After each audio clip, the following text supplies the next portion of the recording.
Hello book lovers, and welcome back to Nat Cat's Bookish Cafe.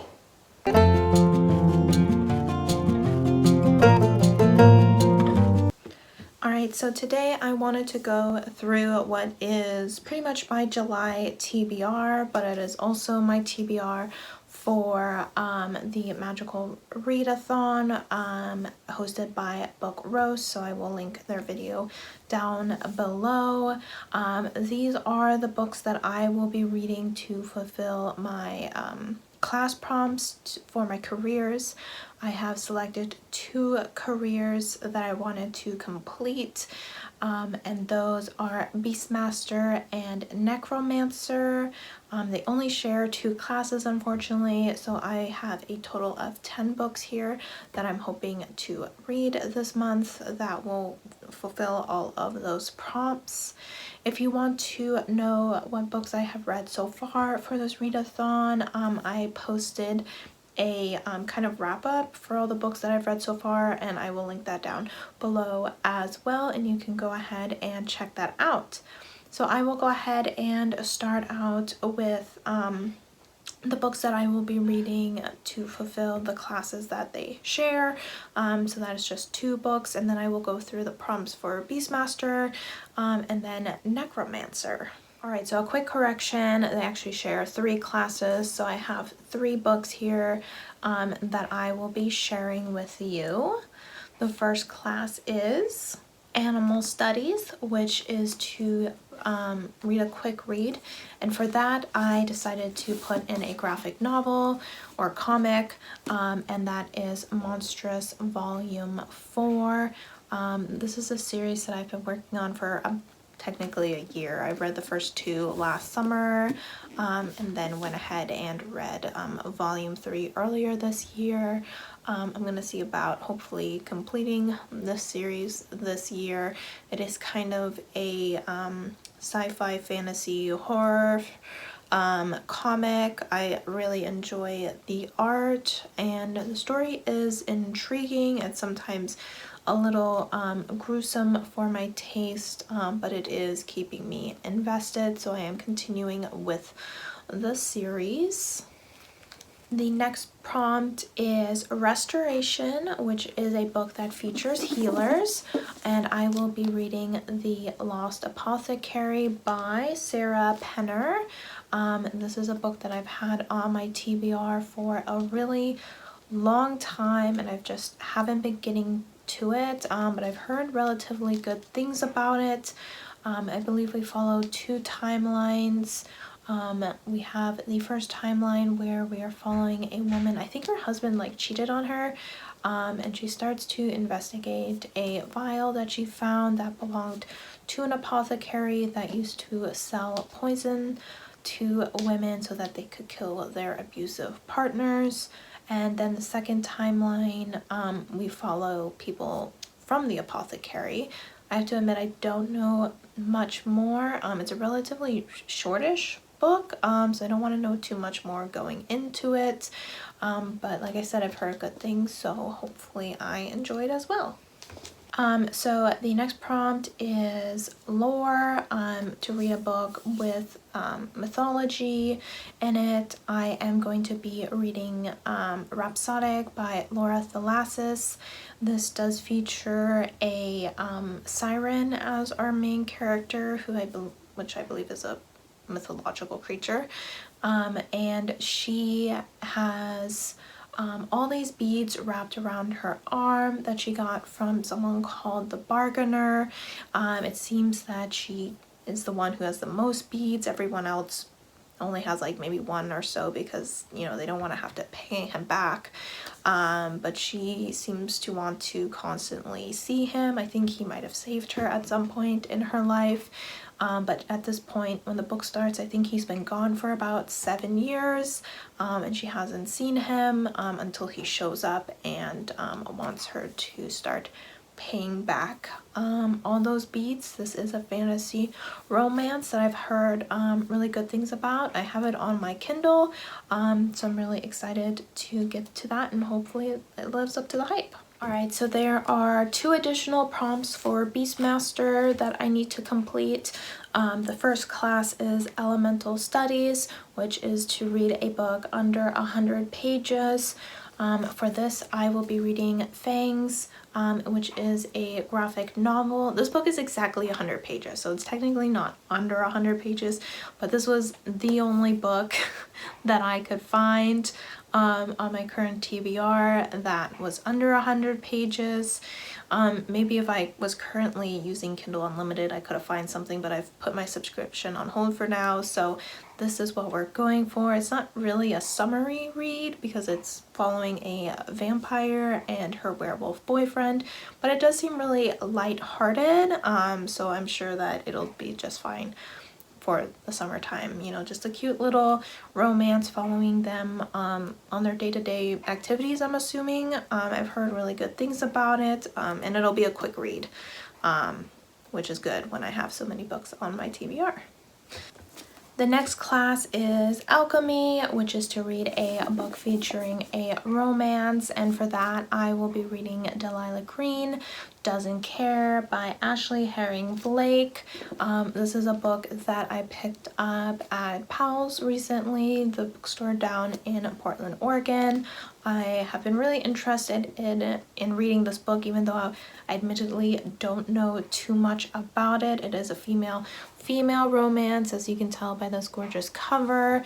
I believe it's forced proximity. It kind of revolves around a wedding where our character here is kind of guilted or something into coming to photograph her stepsister's wedding, even though they don't have a great relationship. So she comes back to her hometown to do so, and there she meets our other character, and they have to kind of work on the wedding together because I believe she's like probably like a maid of honor or something of her stepsister, and I believe they form a relationship because it's a romance.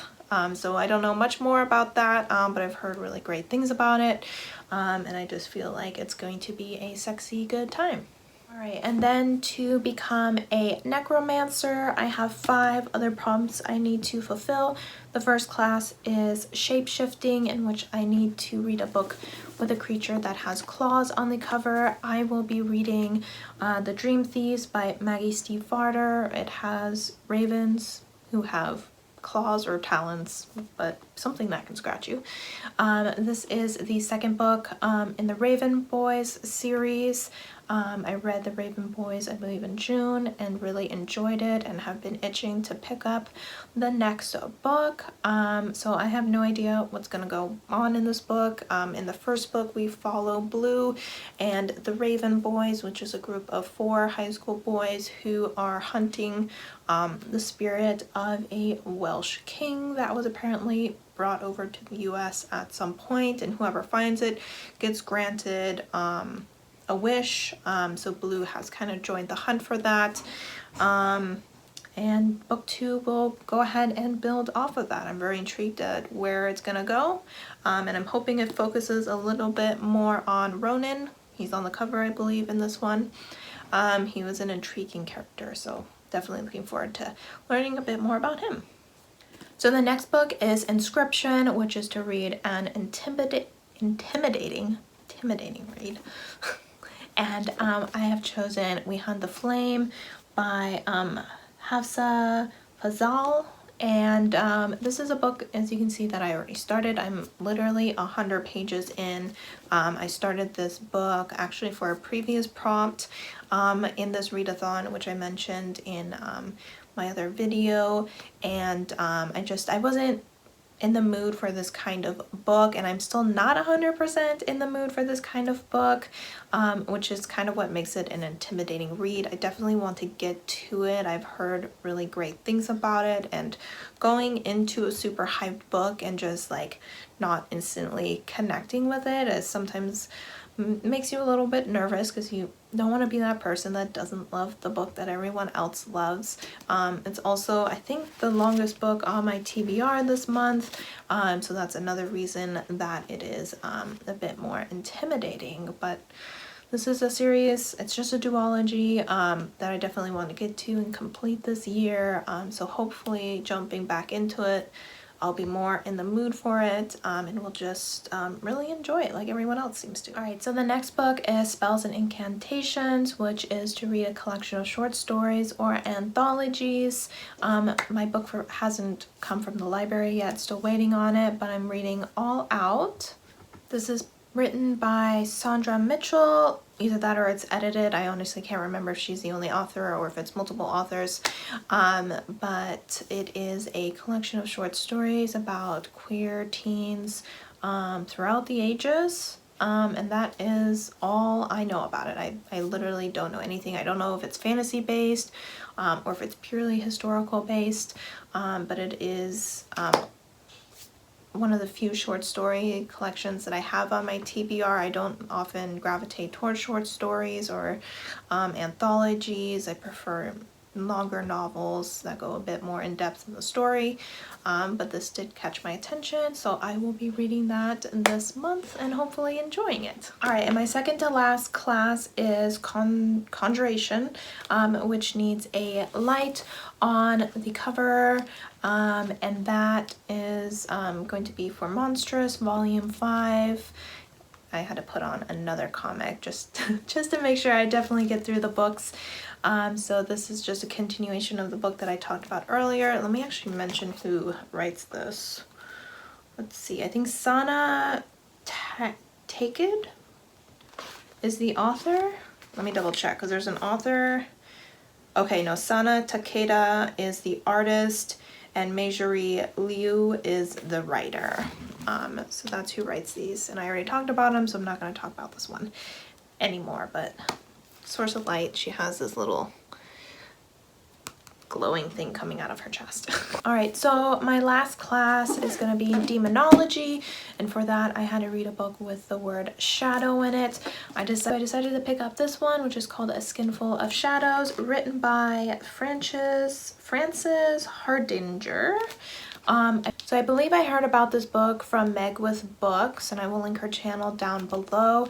I can't remember what video she read this in, but I feel like it was a book she kind of just randomly picked up, like it was suggested to her by someone, and she ended up absolutely loving it. I believe this is a middle grade, and it has kind of like folklore vibes to it. I don't actually know that much about it. I'm mostly picking it up because one, I recently heard incredible things about it, and two, it's one of the few books I had on my list that actually had the word shadow in it.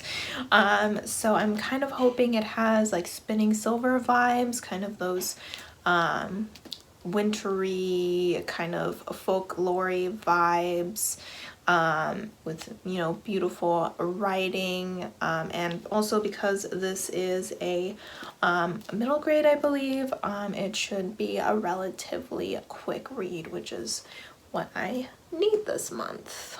Alright, so those are the 10 books that I'm hoping to read in the month of July and to fulfill my career requirements for the Orilium Magical Readathon. Let me know down below if you have read any of these books and how you felt about them, and or what books are you looking most forward to reading this month, whether or not you're taking part in the readathon. I want to know. And of course, as always, thank you so much for watching my video, and I hope to see you next time. Bye!